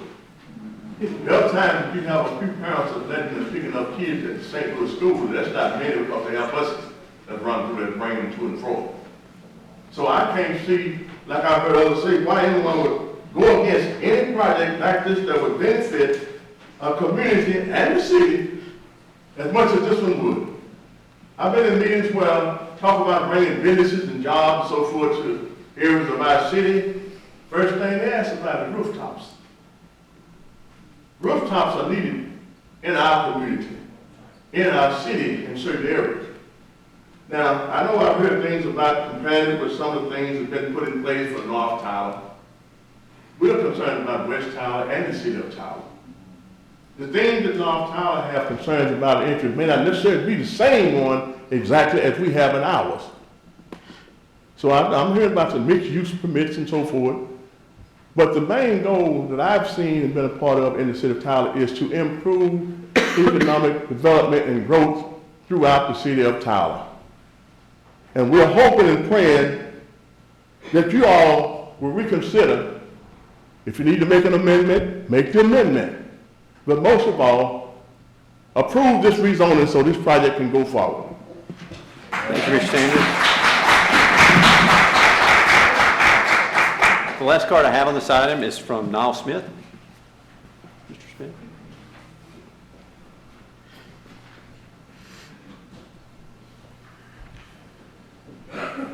Please state your name and address to the record, sir. I'm Niall Smith, 3650 North Broadway, Tyler, Texas. I'm here today to support as well, but let me share more specifically why. And I'm putting on my cap.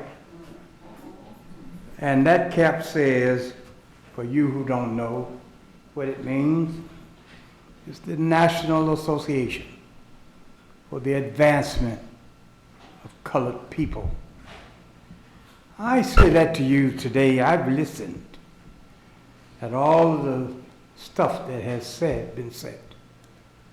And it seems to me that when we're talking about South Tyler, we don't have all this kind of stuff going on.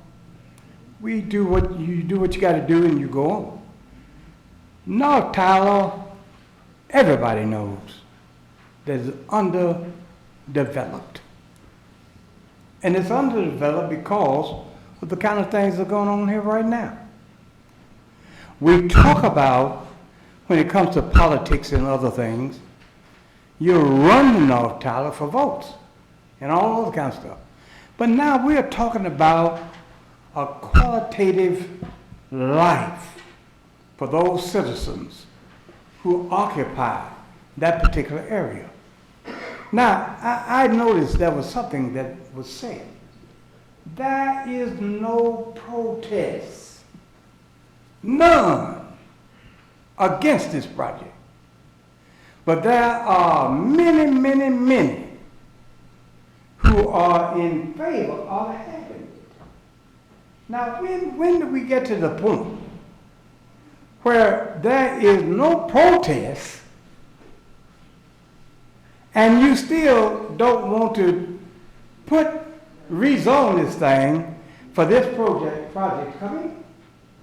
Now, my thing is this. If there is no protest, why are you bringing up, we can amend, we can do this, we can consider this?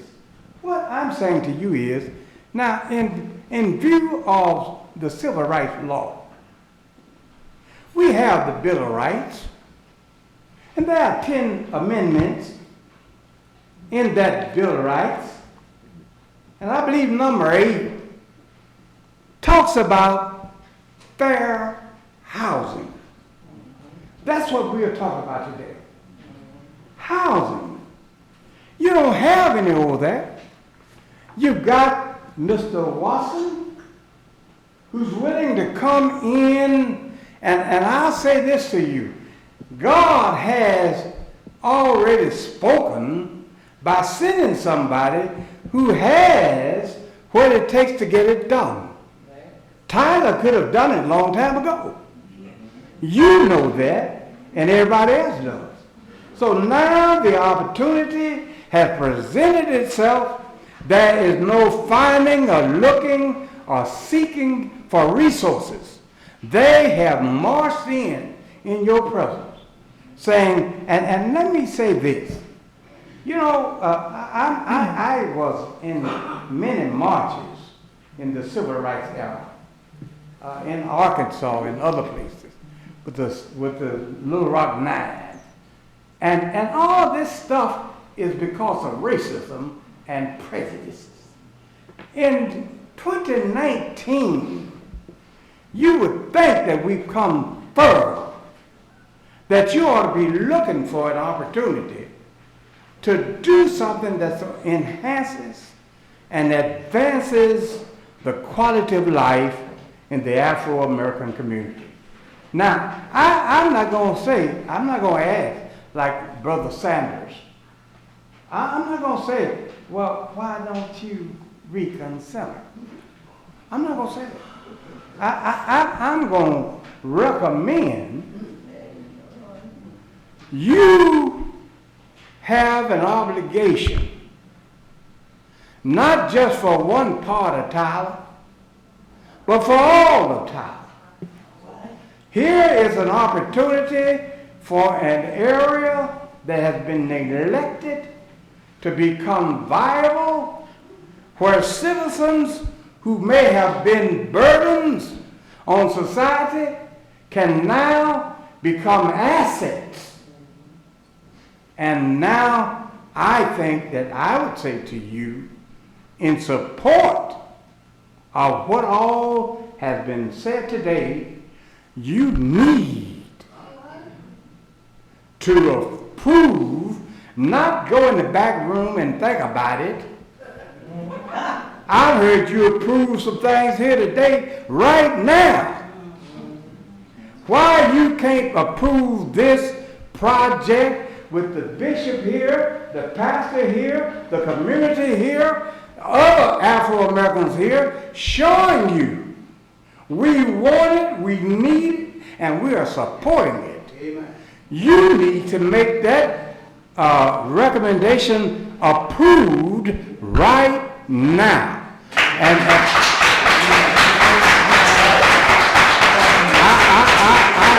I really, personally, I think we have waited long enough. And matter of fact, we've waited too long. And we've been so silent about everything. Thank you, Bishop. But now the silent time is over. And we are speaking out now. We want it. Thank you. It's not costing you anything. We got somebody here who's willing to do it, and I'm going to let a little secret out. Somebody called and said to the one who's bringing the money, you don't need to be spending that kind of money in that community. I'm not telling you what I heard. It came from the horse's mouth. Why? When you said that community, You know what that means in the black community, in the Afro-American community, maybe in that nigger's part of town. You don't need to spend that kind of money. Mr. Smith, thank you for being here today. Well, the day is here. Thank you for being here today. I appreciate And it. now what we need to do is go ahead and approve it. Thank you Now, for I your don't time and need you attendance here today, to sir. Sit me down. I'm just saying what I need to say, and thank you for giving me the opportunity to speak before you. I know you'll do the right thing, and the right thing is to approve it. Thank you, Mr. Smith. Those are all the cards that I have on this item. Any other questions for city staff? It seemed like there were a few different options that we've been discussing. Is the biggest concern that we have the fact that this does not fit the guidelines that can be amended? Is that the biggest concern? We amend routinely on projects? Well, Maybe amend isn't the right word. Maybe. Okay. yeah, so there is guidance within the Tyler First plan that Right. speaks to this proposal. So, when we look at those conditions for recommended approval or for what city council considers, one of the main ones is that the request is consistent with the Tyler First plan. So if we have something in the plan that speaks to this, speaks to where, the recommendation is that multifamily housing be part of mixed-use centers, not isolated, pods like they have been in the past, that we find that. I understand that because of the nature of a multifamily, just a straight multifamily zoning, that it creates a pretty big change from what's there, right? Would it affect, I guess, affect the way the city looks at it if it was restricted in terms of density? Because we're hearing from the applicant, from the developer, that the density is going to be less than half than what the zoning change basically would allow. Because to me, that's the biggest issue. If the density is restricted, like he's saying, to me, it changes the nature of If it comes in at 200 units with a 100-foot buffer, is that a different question? Can I say something? The topo, which has not been looked at, so if you were to say, over here it is okay, and over here it's not, then we gotta go down, we gotta measure it by the inch.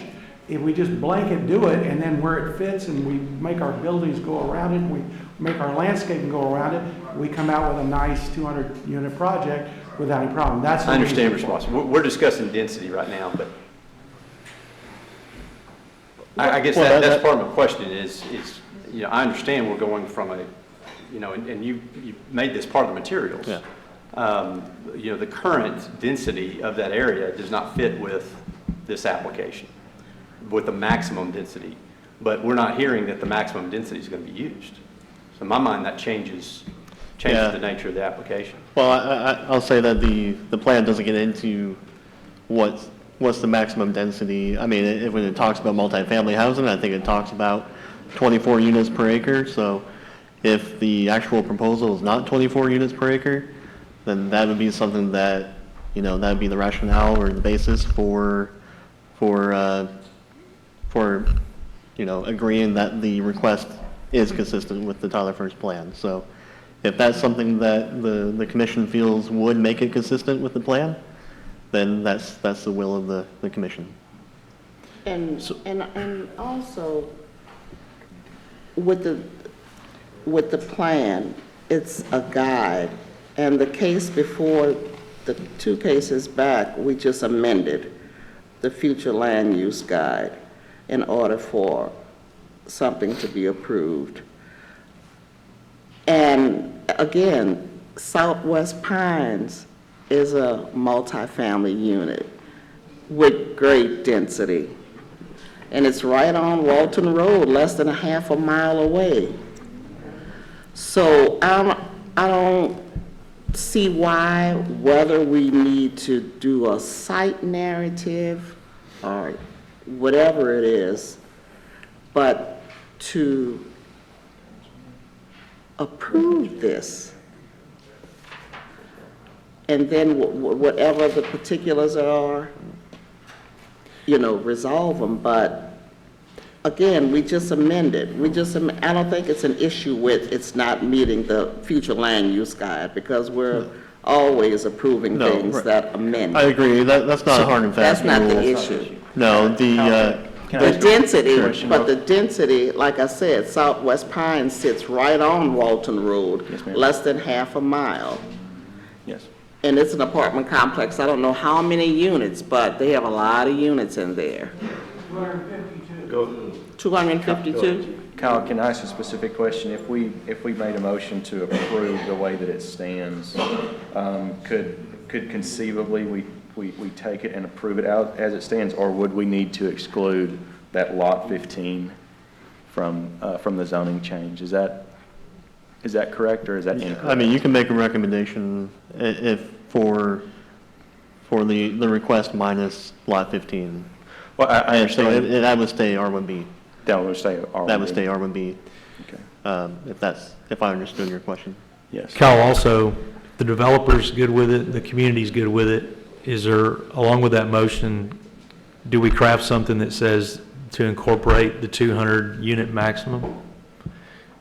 Or would we? No. Can we do that? We would have to change it to PMF. The Plan multifamily. Yeah. The recommendation would have to be to make a condition on the density or the number of units. The request would have to be to amend or to approve it as a planned multifamily With that one restriction. with that restriction, or others. That'd be 200 units. Right. Yeah, RMF can't be approved with that condition, no. Right, we can't add Right. special services. Correct, because it's straight zoning. Because it's straight zoning. So with the PMF, we would have to stipulate everything we want, or just the 200 units? Just- And then, Side could have one line.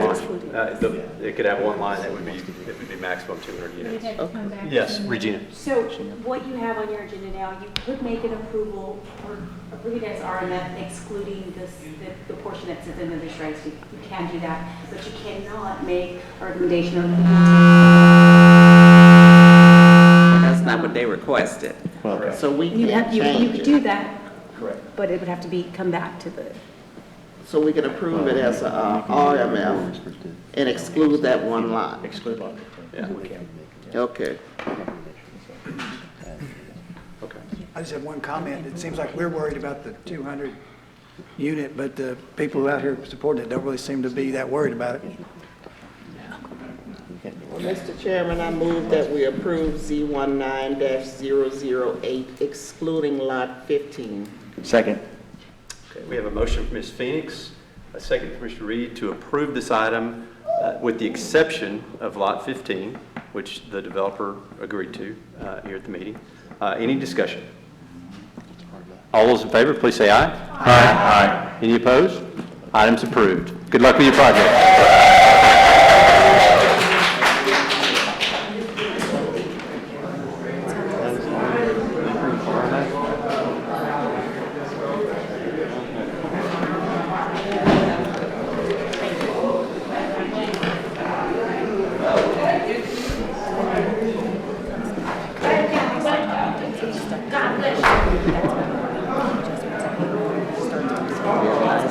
Council wants it, yeah. Yeah, they could have done that.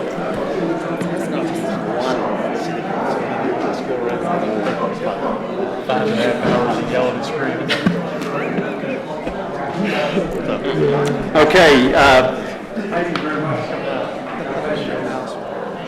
Thanks, Mr. Smith.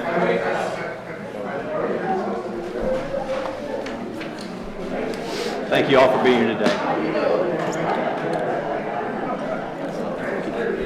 All right, we will continue. Should we anticipate what you need levels of parking lots for?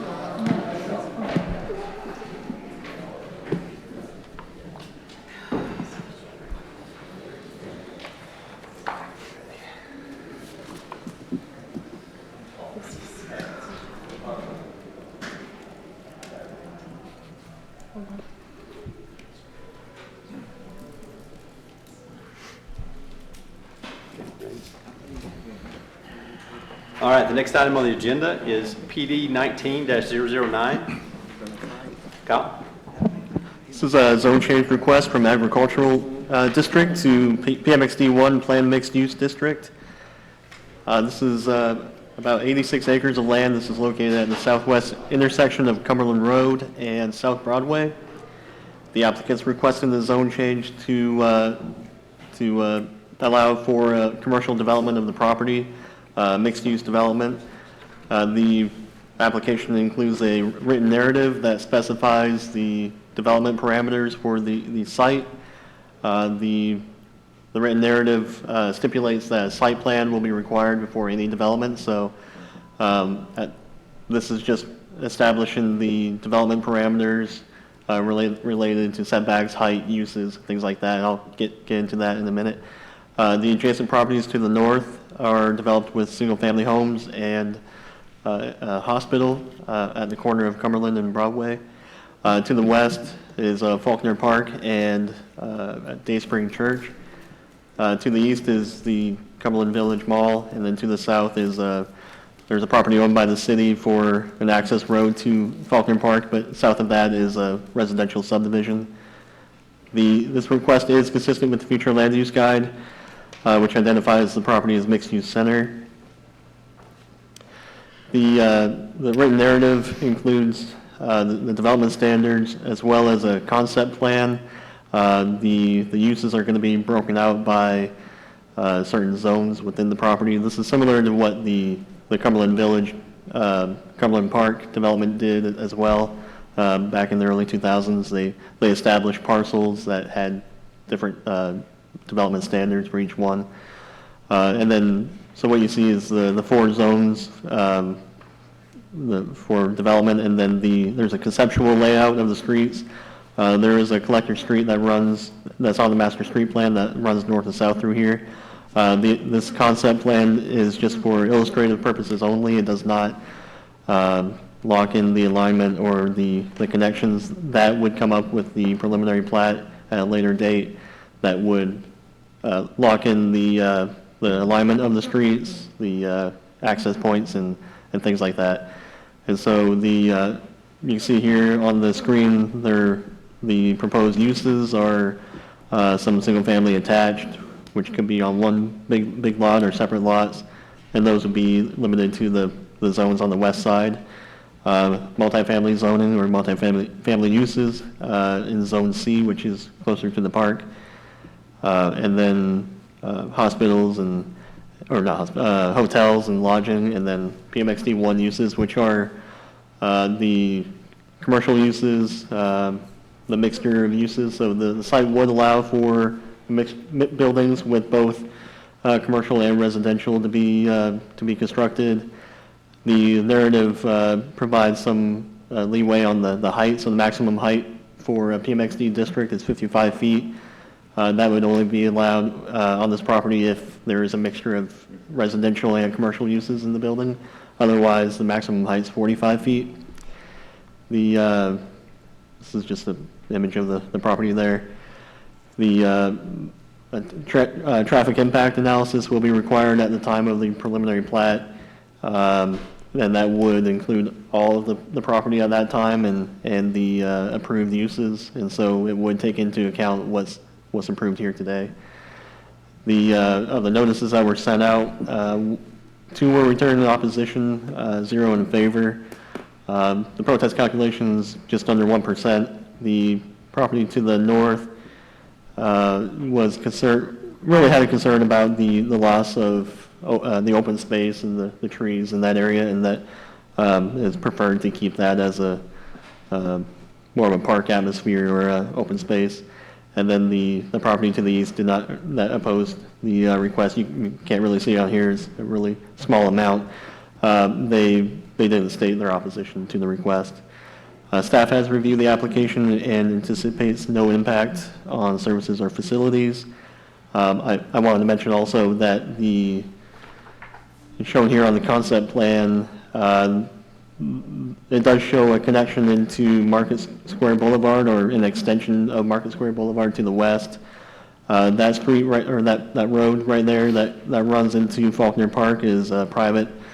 it's city property, it's a private, it's not a public street or anything like that. For that to be converted in the future to a public street, that would have to be a conversation between the developer and the city. At this time, we haven't had any formal discussions to talk about when, how, and that, what conditions are placed on making that into a public street. But that's outside the scope of this. Right, that's this right. request. Yeah, that's not part of this approval here today. Or this consideration. And it's also not part of the narrative. That's right. Correct? That's right. Yeah, the narrative really stipulates the uses of the property and the development standards. Doesn't get into access points or anything like that. Thank you. With that being said, staff recommends approval of the zone change from agricultural to PMXD 1. Thanks, Kyle. Any other questions for city staff? Do have some cards on this item. Mr. Martindale. I'm here responding. Okay.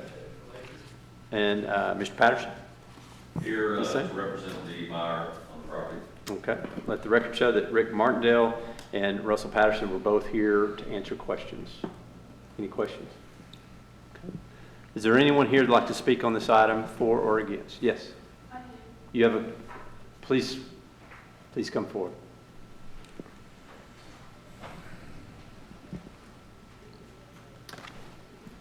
Please state your name and address for the record.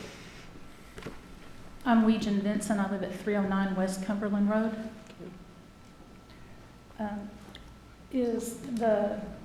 There's not a detailed proposed plan that's been presented, just the rough draft and a narrative? Correct.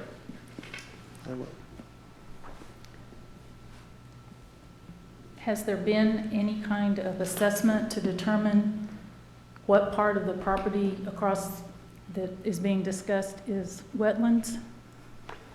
Anything around environmental factors or drainage or anything like that would be outside the scope of this commission. It is something that gets addressed, I want you to know, but it is not something that we consider in this stage of the process.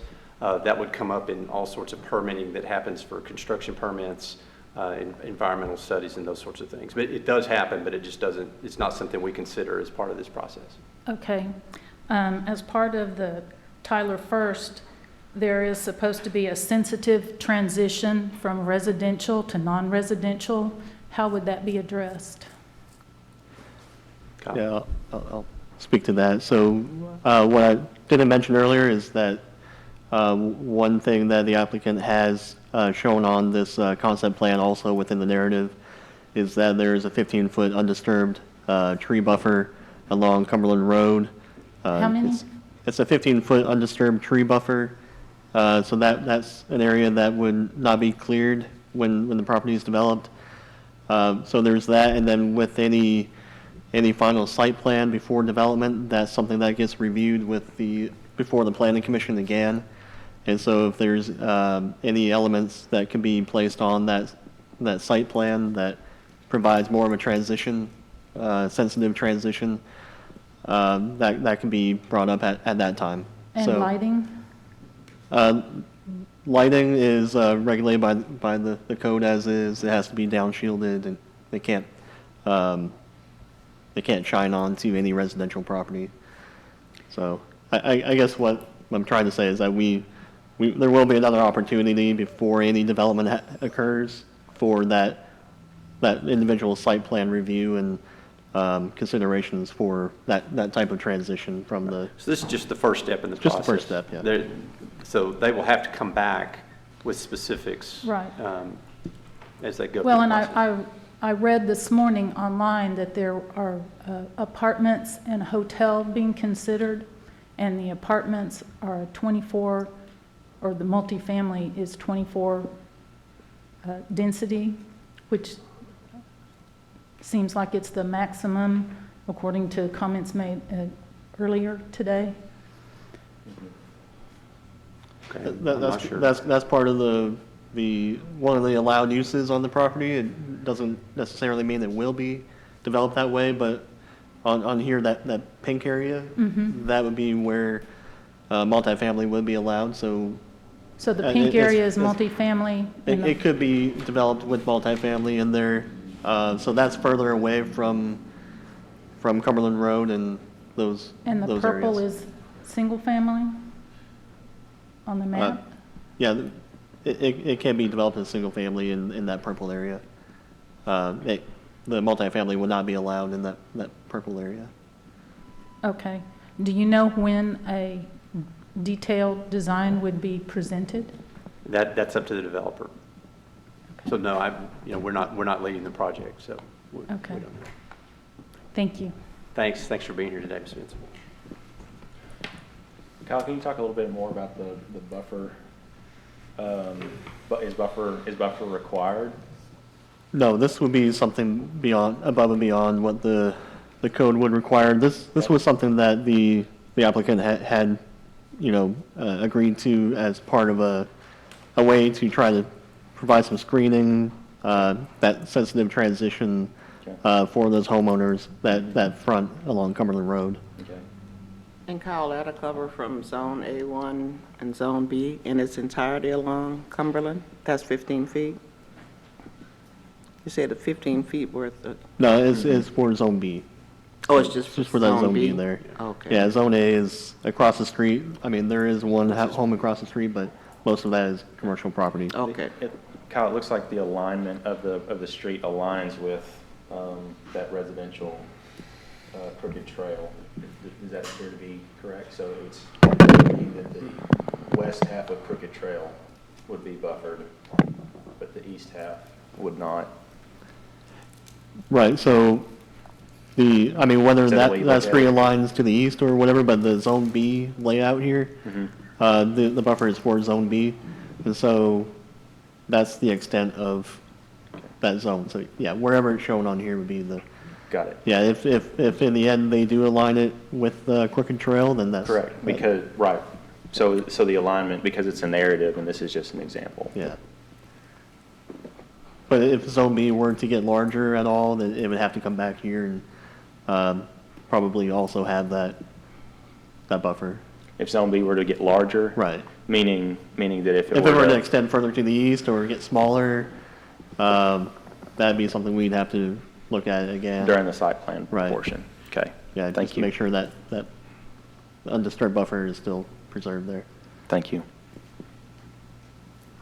Any other questions for city staff or the applicant?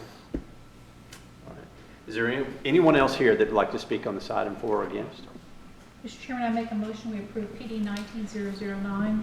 Second. We have a motion from Mr. Reedy, a second from Mr. Reed to approve this item. Any discussion? All those in favor, please say aye. Aye. Any opposed?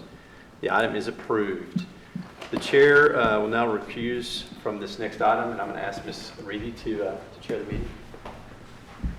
Were there any cards? No, there were no cards. Right.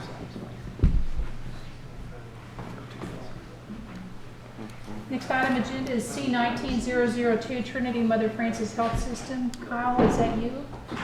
That's me. Yep. This is a request. Do we want to? Should we take just a couple minutes?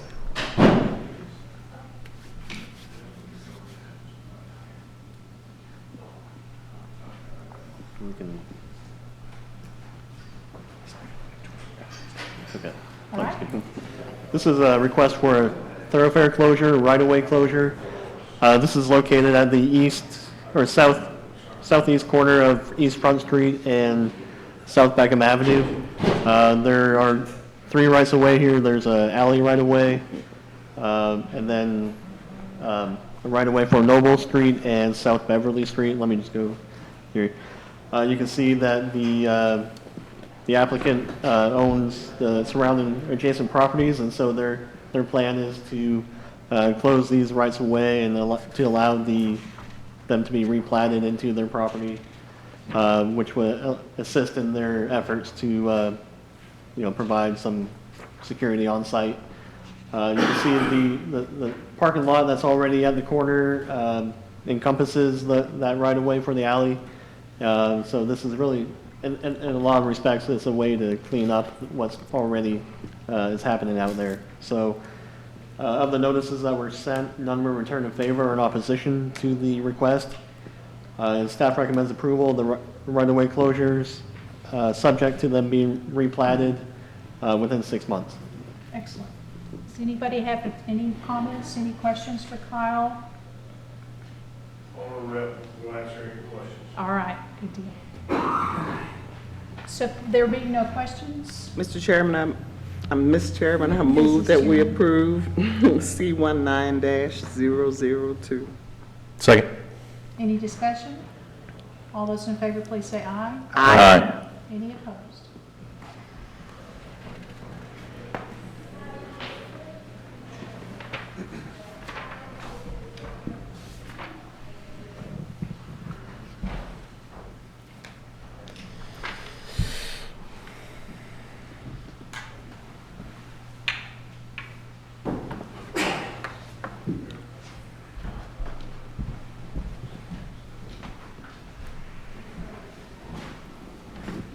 Thank you, Ms. Reedy.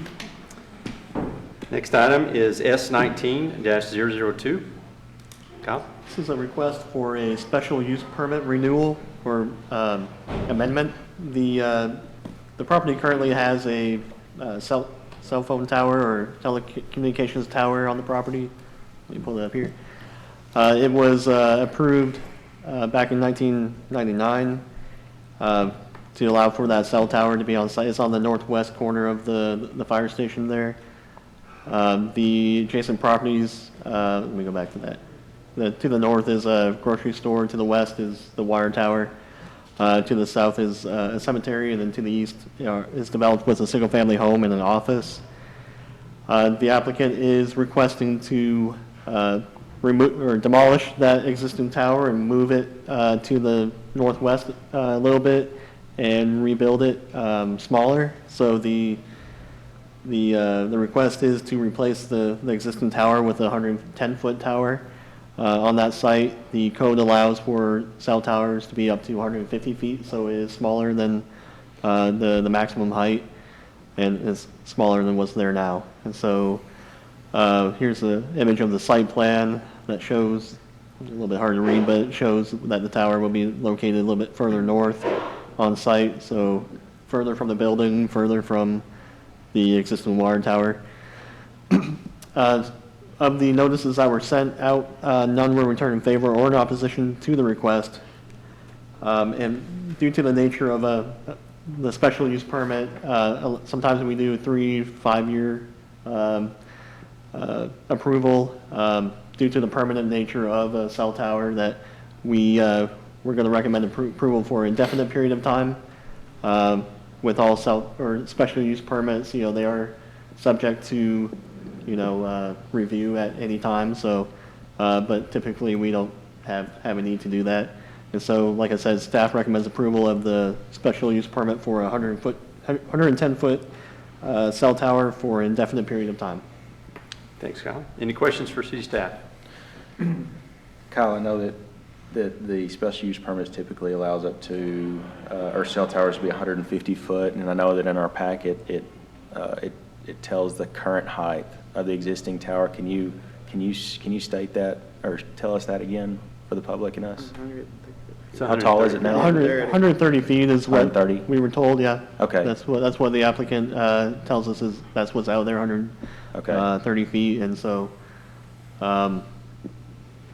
so I mean, they are making other changes to it just visually, but. Okay. Yeah. Okay. All right, I do have one card for this item. Mr. Jeff Keith. Yes, sir. I'm here with SBA and here to answer any Just here for questions. All right, thank you.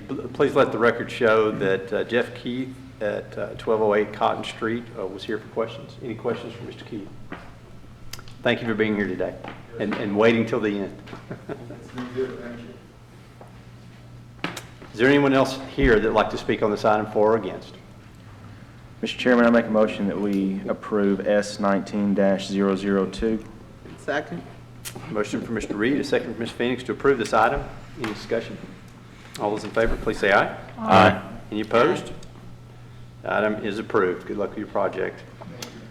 Next item we have on the agenda is in the plats section.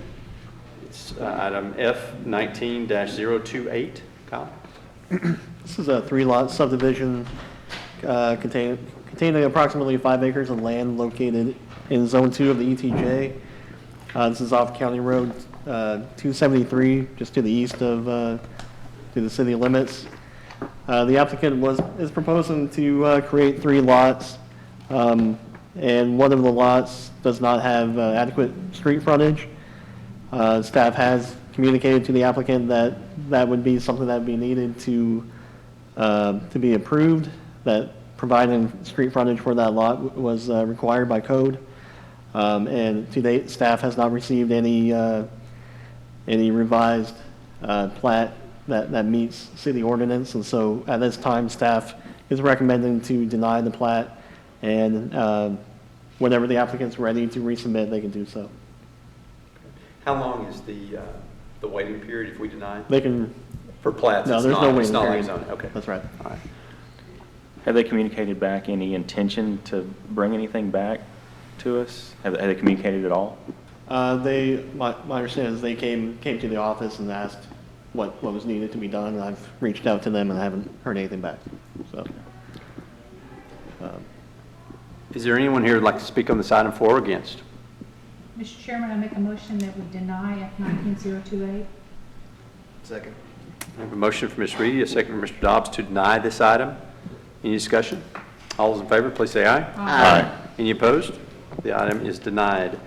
Next section of our agenda is the consent plats section. We normally approve these all at once unless there's a reason someone would like to review any of these items individually. Mr. Chairman, I move that we approve P19005, F19026, F19030. Second. We have a motion from Mr. Dobbs and a second from Mr. Reed to approve all items in the consent plat agenda. Any discussion? All those in favor, please say aye. Aye. Any opposed? The consent plat agenda is approved. We stand in recess until our work session across the street. Thank you. Steve, you may fire.